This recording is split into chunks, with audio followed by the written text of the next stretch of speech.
So this is a 4x4 Yao tutorial.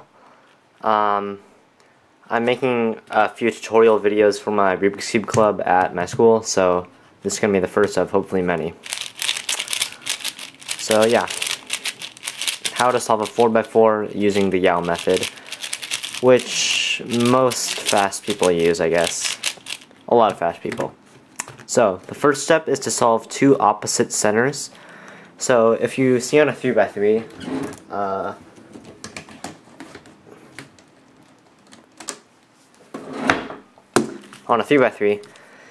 white is opposite of yellow, so that's how we're going to do it on this, otherwise it will be messed up. So how you can do this is building bars. So what I mean by that is something like this, but disregard this. So only caring about the centers, which is like the middle four.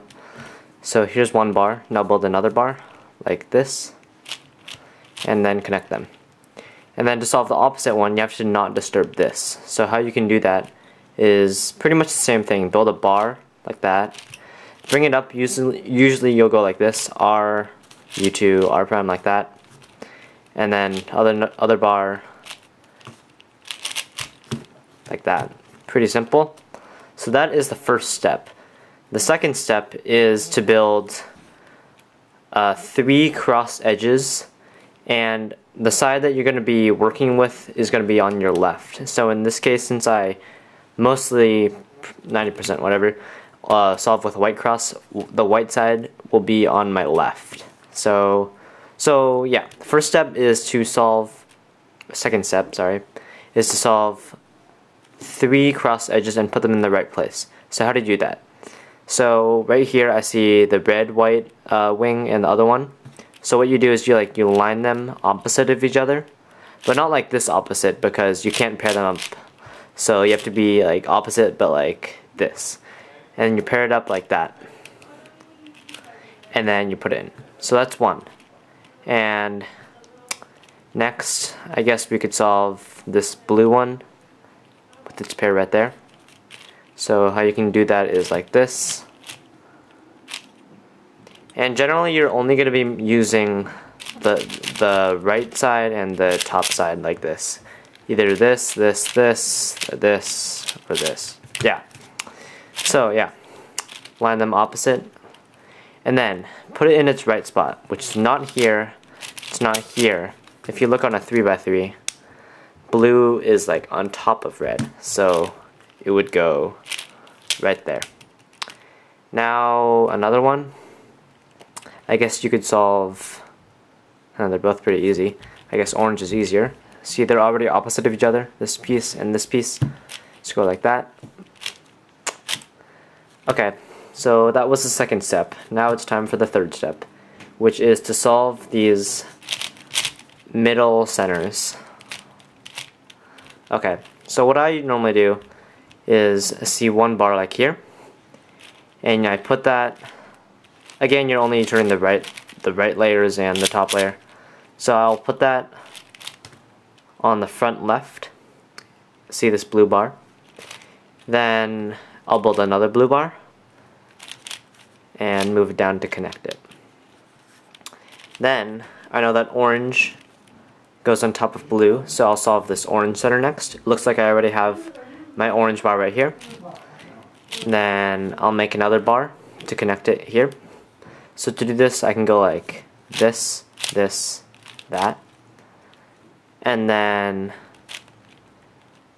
I can put it in like this. Okay, lastly, I know that the red is going to go opposite of orange and green will go here then. So to do that, it's pretty much the same thing that you've been doing, building bars like this and going like that. So yeah, that was the third step. And if I'm going too fast, just tell me. Just kidding, you can't really tell me. But I'll do like a walkthrough solve at the end of this video. Hopefully that will help you understand it better. Okay, so next step is to solve this last cross piece. So how you do that normally is, or I guess how you do that is pretty much how you would think. You just pair the last piece and put it in. So I see this piece right here, the green white piece, which obviously goes there, and this one which also goes there. They have to be paired though. So to do that, you can go like, so to do that in this case where they're like symmetrical across this line, like green is facing the right way rather than it's like these are the same pieces but then green is facing here but then white is facing here. This time like green is facing both. Or you could also think of it, they're on the same layer, which is this bottom-ish layer. So to solve this case, what you do is like you turn the top two layers, then you go R, U, R prime, F, R prime, F prime, R. And then you undo that first move. Then you just put it in however you want to put it in, probably like this. Okay, quickly, another case that you could come across is something like this. You kind of saw it earlier, where they're not really symmetrical, they're not on the same layer, but they're still like right in front of you. So what you can do here is pair them up like that, take it out like this, and then undo that first slice, and then put it back in. Those are pretty much the two cases that you'll run across. If you don't get it, just kind of turn whatever you get into it. Okay. Actually, you know what, I'll go over the last case, kind of. It's when one piece is on the layer, is in this equilateral layer. Yeah. But one of the other pieces like on the top layer.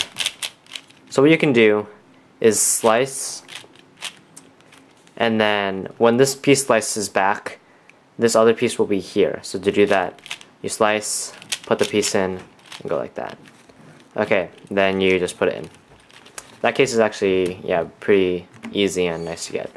Okay, this is the fourth step, I think. Yeah. What you do now is a wide U, as in you turn the top two layers again, and you look at this piece right here. It's orange, yellow. And then what you want to do is kind of what you just saw, which is when you put its corresponding piece right here. So it's usually sometimes on the top layer, but this time it's not. It's over here, so I'll take it out and then put it in like that. So when you slice back, it pairs up. But before you slice back, you look at this piece now and see which piece should go here, which is right here. So since they're corresponding, you put it in like that. So when you slice back, not only do you make this pair, but you also make this pair. Finally, you have this one. Blue red, and blue red is right there, so you put it in, make sure it's like on different layers, and finally, yeah, you slice back, and now you've made one pair, two pairs, three pairs. Now you have one unsolved pair. So what you do is you look at either piece. Right now I see the red and this red, so I'm going to set them up so they're on opposite layers again. This layer and this layer and like this layer. And now if I slice this way, I'm going to look for the piece that goes right here. Like that, not goes right here, but that pairs up with this piece. The blue, the yellow blue piece, which is right here. So again, I slice, and you want it so when you slice back that this pair goes out, and the piece that goes in will make this piece paired up, which is right here. So you put it in, slice back, and now you made another pair. Okay, now you have, I see this piece and this piece, so I'm going to put them opposite on opposite layers, slice, and then when I slice back I want to pair with this, so I can put this one in like that, and voila, all the wings are now turned into edges.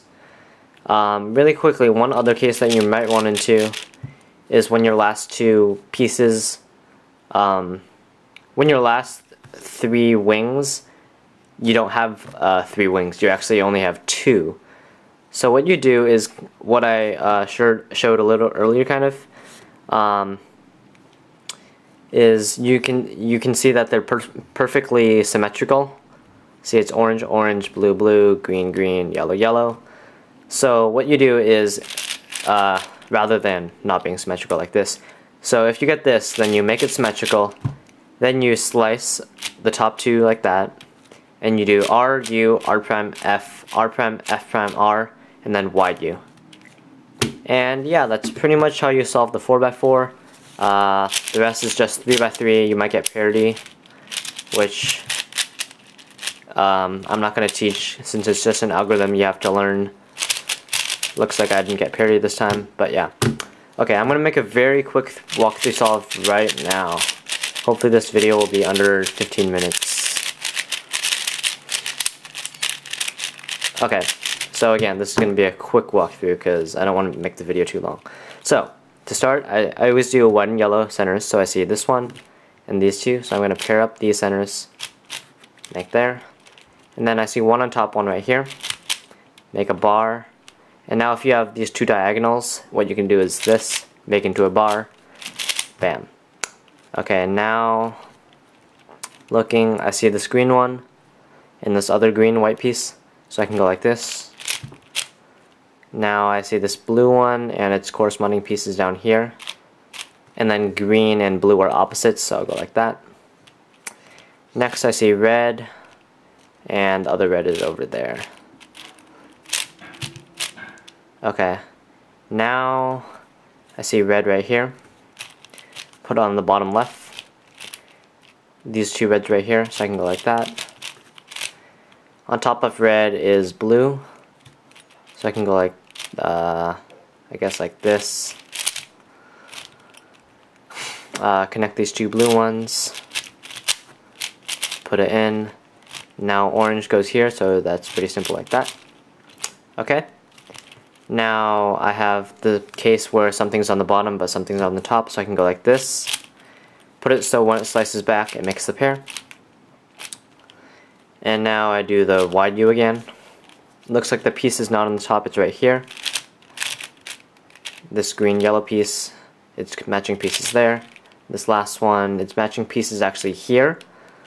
So you can't take it out because that would ruin everything else. So I'll just slice, and now my next case is basically set up. So if I slice like this piece will slice back and match with this one. Next, these two orange ones match up, slice, match it so when this goes in, it pairs up with that. Sorry if that was a little fast, but sorry, I don't want to make the video too long. And yeah, the rest you can figure it out. Hopefully you already know how to do a 3x3. It'd be kind of weird if you didn't. Yeah, that's pretty much it. Yep, awooga. Thanks for watching.